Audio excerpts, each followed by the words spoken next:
So we're still walking through the Bitcoin standard, at least in some sense. Shall we talk more about the fiat standard, the book that you've just released? And so let's talk, first of all, tell everybody what constitutes a fiat currency and contrast that with Bitcoin and have at her. All right, so let me just conclude with one more thing about the Bitcoin sure. standard and the Austrian school, because I think it's a good recap of everything we've discussed so far, which is that, practically speaking, where the rubber hits the road in terms of the difference between the Austrians and everybody else is in the free market conception of money versus the statist conception of money. This is where, the two worldviews are the most divergent, because from the mainstream perspective, everybody in the mainstream, the money is the creation of the state, and the only question is what is the state's role in the management of money.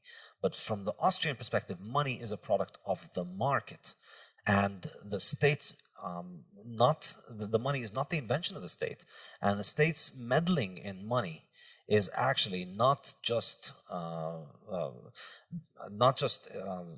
irrational in the sense of it can't succeed for all the reasons that socialist central planning cannot succeed. It's also at the root of the cause. It's also the root cause of the majority of economic problems that all economists are concerned with.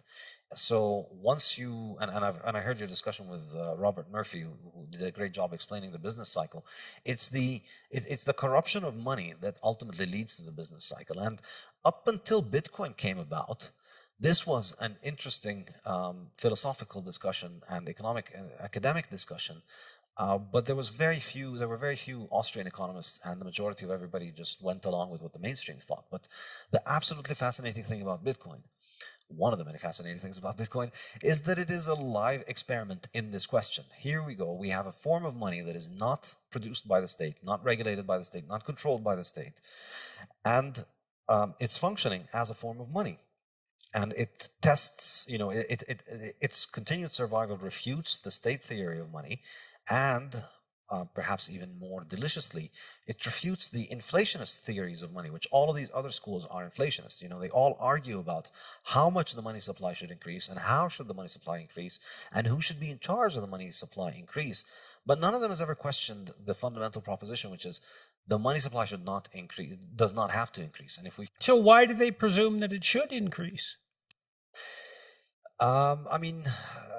Intellectually, the whole field is shaped from the perspective of how should the government manage the money successfully. And so there's no way that you, as somebody who's getting paid from the increase of the supply, there's no, the Overton window of acceptable answers for you through self-censorship, more than, or intellectual capture is, how do we increase the money supply? But, if there's no money supply increase, you most likely don't get a salary because your job is linked to that printer. And essentially, I think, a less charitable interpretation by an Austrian economist of a mainstream economist is that they're essentially court jesters for the inflationary central banks. The central banks need an intellectual apparatus that gets on TV and says, we have to print all of this money in order to prevent unemployment from happening and to prevent bad things from happening. But really, I think, the bigger story here is the money printing, of course, is highly lucrative for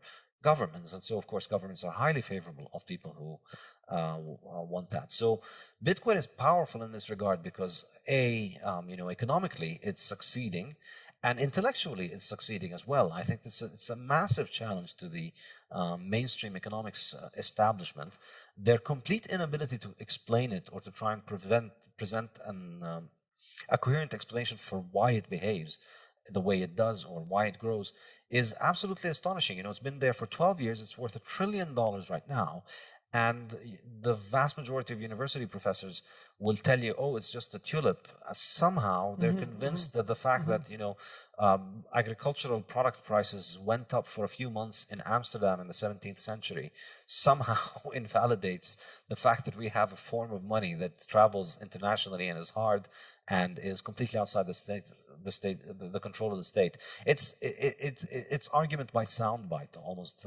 They haven't even given it much thought because there's not much to say. It's argument by dismissive analogy.